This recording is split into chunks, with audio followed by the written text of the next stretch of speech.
మంత్రాలకు చింతకాయలే కాదు ఇంకే కాయలు కూడా రాలయి. గాల దీపం పెట్టి దేవుడా అంటే ఆగది. ఇదంతా తెలిసి కూడా కొందరు జనాలు ఇంకా మంత్రాలు తంత్రాలు అని నమ్ముతూనే ఉన్నారు. అరే ఇంత ఇంటర్నెట్ కాలంలో బతుకుతున్నా కూడా ఈ ఊర్లో కొందరు ఏం చేసిరో చూస్తే ఇంకా ఏ కాలంలో ఉన్నారబ్బా ఇల్లు అంటారు మీరే. పెద్ద పెద్ద కట్టెలు పట్టుకొని డప్పులు కొట్టుకుంటా ఊరంతా తిరుగుతున్న వీళ్ళని చూస్తున్నారు కదా. వీళ్ళ బాధ ఏంటంటే మంత్రాలు చేసిన వాళ్ళు ఆ మంత్రాలను వాపస్ తీసుకోవాలన్నట. ఇదేం చిత్రముల్లా అసలు ఏమైంది అంటే ఇగో గీ అన్న చెప్తాడేనండి. మోతే గ్రామానికి చెందిన ఒక అమ్మాయి 12 తారీఖు నాడు ఆత్మహత్య చేసుకుంటే 14 నాడు ఆమె కరీంనగర్ హాస్పిటల్లో చనిపోయినట్టు తెలిసింది. వాళ్ళు దహన సంస్కారాలు చేసిరట కుటుంబ సభ్యులు.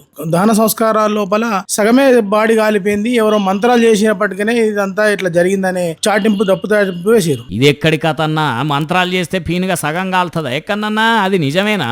ఈ మనుషులు కట్టడం మంత్రాలు మండతనం వల్లనే ఈ సగం కాలింది బాడీ అని అనడము కరెక్ట్ కాదు. మరి ఇల్లేంది ఇట్లా చేస్తారు? జగిత్యాల జిల్లా అర్బన్ మండలం మోతే ఊరిది. బెంగళూరులో సాఫ్ట్వేర్ కొలువు చేస్తున్న ఈ ఊరి బుజ్జి జీవి తీసుకున్నదట పాపం. ఇక ఇంట్లో అంతా కలిసి పాడేగట్టి తీసుకుపోయి అంత్యక్రియలు చేసి కాలబెట్టినరట. ఆయన తెల్లారేటాలకు చూస్తే సగమే కాలింది, మొత్తం కాలలేదు.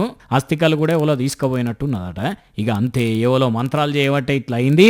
అసలు ఈమె జీవిడిసిందే ఆ మంత్రాలు చేయబట్టి అని చెప్పి ఎవరైతే మంత్రాలు చేసిండ్రో వాళ్ళ మంత్రాలను వెనుకకు తీసుకోవాలని ఇగో ఇట్లా కట్టెలు పట్టుకొని డప్పులు కొట్టుకుంటా ఊరంతా తిరిగిండ్రు. ఇక చూసిన కొందరు ఊరోళ్లే కాదు బయటోళ్ళు కూడా పరిశానగా పట్టిండ్రు. కానీ ఏం నమ్మకాలు ఏమో.